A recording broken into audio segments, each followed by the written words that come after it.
И сухарики на полу. Раз, два, три.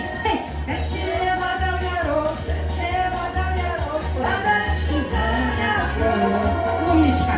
Ладошка тоненька, ладошка тоненька, а я молоденька.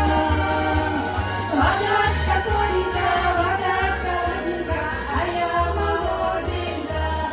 И очи мои черные, здоровый кожаный. Моя копытняма, кого вы любите? Моя кого вы любите? Отлично. Рыбка. С вами можно идти. О, молодец. Прям попала во все ноты. У вас очень хороший талантливый ребенок. Да. Нет, я вам советую. У меня есть флешка. Можем скинуть все треки, она очень хорошо попадает. А вам советую батьку привезти. Хай мы с вами покорочимся, а батька хай, да, побудьте разом с малой. Ну что, есть всех простой белорусский парень с этими, как это, с пёстками. Мужчина, что будем петь? Это мы будем? Лягу-прилягу. Это намек сейчас или предложение? Правильно, предложение спеть. Поехали. Итак, лягу-прилягу. Отлично, отлично. Вот сейчас, вот тут самое главное, релакс. Релакснуть. Ты понял, ну? Уяви себе такую богиню рядом с собой и пойми, что надо подержать далеко в лес, отдохнуть от нее, понял? Эта песня поется, что не включается? А я лягу, прилягу со сторон. Вы шумите, корова. Колышите, люляйте.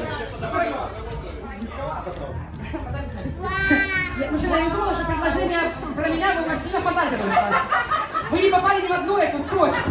Так вы же просили, не надо попадать, надо громко. Так вы начали с конца песни, надо в начале песни, потом конец, финал, и потом говорили вместе. Я всегда с конца начал. Ну, дети, что вы провоцируете? Песни я имею в виду. А, все, хорошо. И значит, у нас все вот это вот.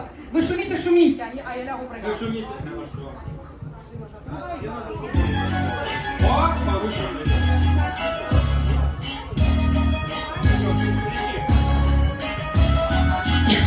Глядя на вас, мне не Вот скорость такая, что можно. Не-не-не, это такое, чтобы вы кайфанули.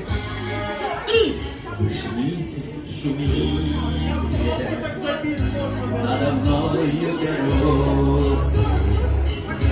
Колышите, люляйте, Все разом. свой напев вековый. И... А я лягу, прилягу, край гостинца старого, на духмяным прокосе недоспелой травы. А я лягу, прилягу, край гостинца старого, на духмяным прокосе недоспелой травы. Другий куплет. Лягу, прилягу, край гостинца старого, на духмяным прокосе. Это косяк такой. Травы. Оставленные руки. Оставленные руки вольно в ширки раскину, а ногами в долину дай накрыет туман. Оставленные руки вольно в ширки раскину, а ногами в долину дай накрыет туман. Давайте поаплодируем. Герои, як кажуть, традиції сучасні. Як вас зовут еще разок? Александр. Сашка, у вас уже целый фан-клуб. Вам вешаем вот такую медальку Минского подворка. Так вот вешаем, приглашаем. Вам все равно же очень неприятно, она за вчерашнего не ела. Поэтому я уже перекусила достаточно. Девочки,